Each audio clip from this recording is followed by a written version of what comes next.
let's start with the first example. So let us start with the first example. In ferromagnetic material, below Curie temperature, domain is defined as.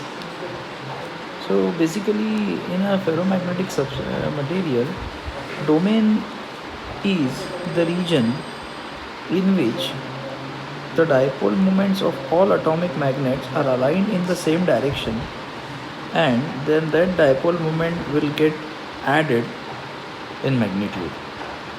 Okay, so this is domain 1.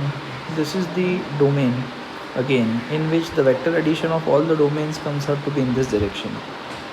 This is the domain in which the vector addition of all the domains comes out to be in this direction, while this is the domain in which vector addition of all the domains will comes out to be in this direction.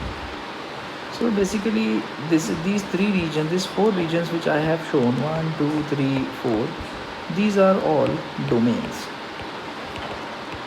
While a microscopic region with consecutive magnetic dipoles oriented in opposite direction, no. As you can see in domain 1, 2, 3, 4, all magnetic dipole moments are in the same direction, so this is not the right answer.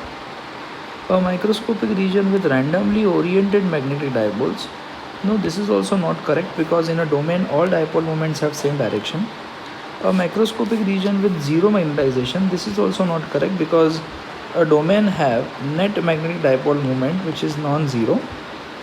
A microscopic region with saturation magnetization, this is correct. So the correct answer to this question is option number 4, because all the atomic magnets are aligned in the same direction.